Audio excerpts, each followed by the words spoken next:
ఇక్కడ ఉన్న పిల్లలందరినీ ఒక విషయం నేను కోరాలనుకుంటున్నాను. ఇంట్లో తల్లిదండ్రులు మనని సరైన మార్గంలో పెడతారు, దారి చూపిస్తారు. కానీ మనందరం ఎక్కువ సమయం మన టీచర్స్తో మనం గడుపుతాం.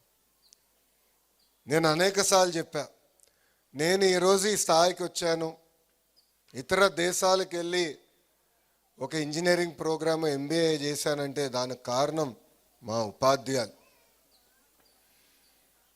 నేను భారతీయ విద్యాభవన్ పాఠశాలలో చదివినవాడిని. అక్కడ మంజుల మేడం గారని స్ట్రిక్ట్ మేడం గారు ఉండేవారు. నేనేమైనా తప్పు చేస్తే మొత్తం స్కూల్కి ఒక మెసేజ్ ఇవ్వాలని నన్నే ఎక్కువ కొట్టేవారు. కానీ ఆ రోజు మేడం గారు నన్ను డిసిప్లిన్ చేశారు ఎందుకని ఈరోజు నేను ఈ స్థాయికి ఎదిగాను. దాని తర్వాత నారాయణ గారు, నేను కొన్ని ఫండమెంటల్స్లో వీక్గా ఉంటే ఆయనే పర్సనల్గా నాకు పాఠాలు చెప్పి ప్రయోజకుగా మార్చారు. అక్కడి నుంచి ప్రొఫెసర్ రాజిరెడ్డి గారు సొంత కొడుకుని దత్తకు చూసుకున్నట్టు ఆయన నన్ను దత్తకు తీసుకున్నారు.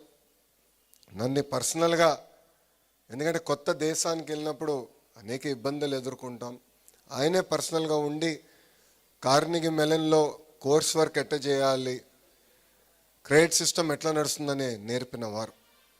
నేను ఈరోజు ఈ స్థాయికి వచ్చానంటే దానికి కారణం నా వెనకాల ఉన్న ఈ ముగ్గురు ఉపాధ్యాయులని ఈ సభాముఖంగా పిల్లలందరికీ తెలియజేసుకుంటున్నాను. సో మీరు కూడా పెద్దవాళ్ళు అవుతారు, రాబోయే రోజుల్లో మంచి ఉద్యోగాలు వస్తాయి.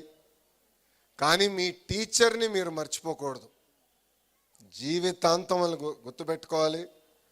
డాన్ బాస్కో స్కూల్ని గుర్తుపెట్టుకోవాలి. మీ వంతు మీ సహాయం ఈ స్కూల్కి అందజేయాలని ఈ సభాముఖంగా పిల్లలందరికీ నేను తెలియజేస్తున్నాను.